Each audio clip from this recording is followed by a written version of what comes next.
Time now for sports on 104.7 The Cave.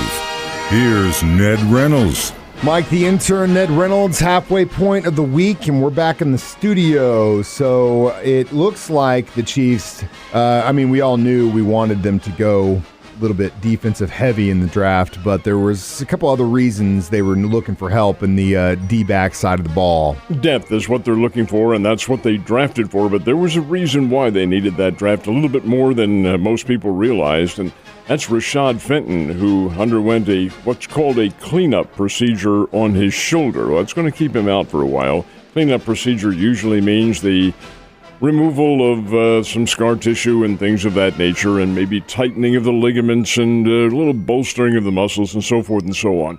He will probably be at training camp when the Chiefs open up in late July, early August.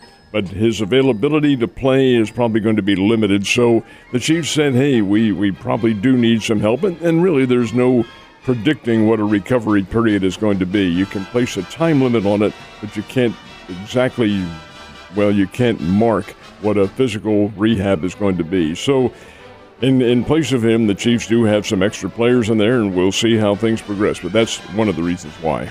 I am excited on the D side. I think it's definitely a nice new rebuild, and hopefully they can be mean. I was watching some of the video of some of the draft picks when they were in Arrowhead on Saturday for the draft day, and the kid, the linebacker they picked up, Leo, saying they were like, asked him, what can you bring to the table? He said, pain and violence. And I was like, that's a great answer from a linebacker. Well, that's Leo Chanel from Wisconsin, and he did play Big Ten Conference football and is a tough guy. There's no question about that. But Leo, caution what you say, because you're going up against the pros now. And they're going to remember that you like pain and violence just as much as you do. All right, something that is the definite opposite of pain and violence. The Kentucky Derby is coming up this weekend. And what color hat are you going to wear this year, Ned? I'll wear whatever the color of the mint juleps are. Anyway, they had the draw, and the 3-1 early choice is Zandon, which had won the Bluegrass Stakes. Zandon will go to the post out of the 10th position. It's right about the middle of the pack. It is a 20-horse field. And then the other favorite in this one is listed as Epicenter, and Epicenter is a 7-2 favorite. And Epicenter will start out of the 3rd position on the gate. That's much more ideal, closer to the post and so forth and so on. But it is it's the run for the roses. It's a gallop. Any horse can win this thing. There is no clear-cut favorite this year, but that's the way you want it. The one big deal is that it's back to normal again. Mm-hmm. Now, last year they held the crowd down because of COVID. I think it was 50,000 they had at Churchill Downs. Well, coming up Saturday for the Run for the Roses, they'll have about 150,000. Yes, sir. And maybe more. It's a great treat. The paradox to the whole thing is that it's run in Louisville, Kentucky. Mm-hmm. But the mint juleps are made with Tennessee whiskey. Thank you. Yes, they are. Pray for my friend Dylan, who actually lives in Louisville, and it turns that town upside down. It's already turned upside down. You ever put any chocolate chips on these things? No, I'm not that in-depth with horse racing. Yeah. Not in-depth with anything, as a matter of fact. You're just now figuring that out?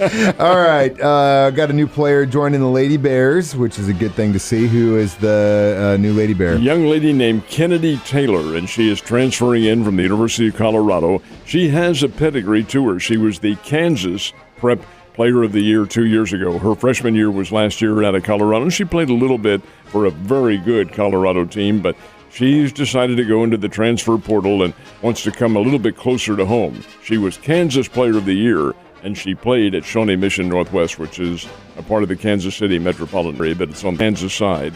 Therefore, the Lady Bears will get this young lady in here, high scorer.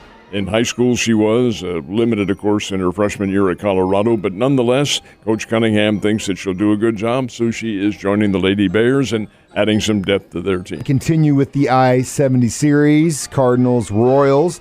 First game, not a lot of action. 1 run scored. Cardinals, I think, had 4 hits. Yesterday, though, it was all the blue and white. One of the Cardinals' 4 hits on that Monday game, which was a makeup game, was a home run by Paul Goldschmidt, and it was the only run of the game. Not so last night. Now, the Cardinals are in a bit of a slump because they were blanked for much of the game, did score 1 run. But Kansas City came out And I love this because I think it's a portent of the future. Bobby Witt Jr. Now, Bobby Witt Jr. is one of the most heralded rookies in all of baseball. Played here last year with the Northwest Arkansas Naturals. And now he's with the big club and being counted on. But he's still a kid. He's still very young and still finding his way into major league circles. He hit his first major league home run last night.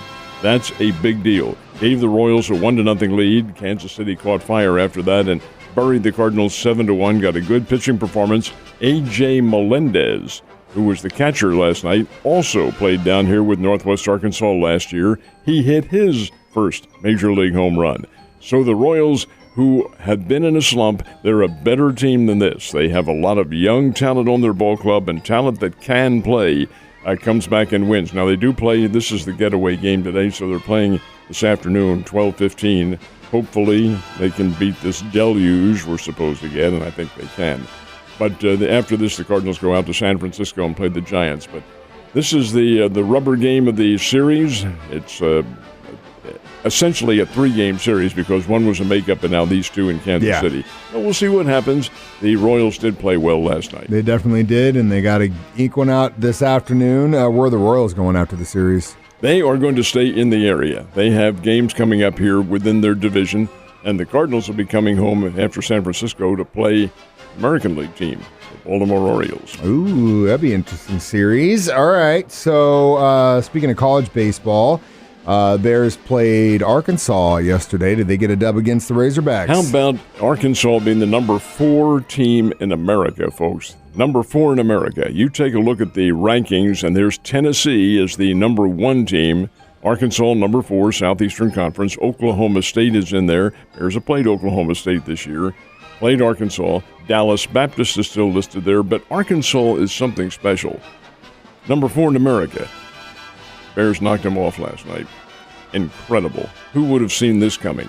Missouri State's offense ignited. Now, keep in mind, there is a caveat to this. This is a mid-week game. It's not a conference game, and conference is your most important games of all. So Arkansas probably shuffled their pitching staff a little bit.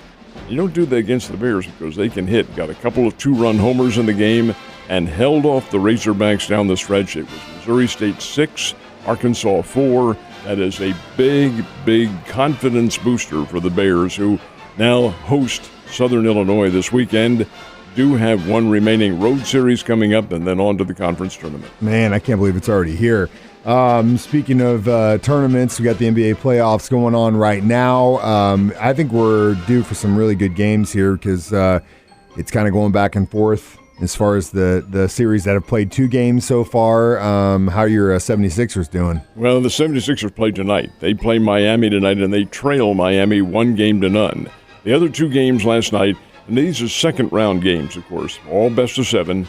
Milwaukee and Boston, and the Milwaukee Bucks had a 1-0 lead. It's now tie, 1-1. Boston beat the Bucks last night. Bucks are the defending champions, 109-86. Then the Golden State Warriors, who had just barely edged Memphis on Sunday, didn't edge Memphis last night. Memphis Grizzlies 106, Golden State Warriors 101. That series is tied at a game apiece. These are pro teams, Mike, and anybody who doubts the level of professional athletes, they just take a look at that. One team may have had a bad year, but those players are still pretty doggone good, and they can get in there and play and come up with wins. Anything can happen. Got the Mavericks and Suns tonight and the Heat and 76ers. Man, like I said, if you like sports right now, you are eating. Ned, you have a great Wednesday. I'll see you tomorrow.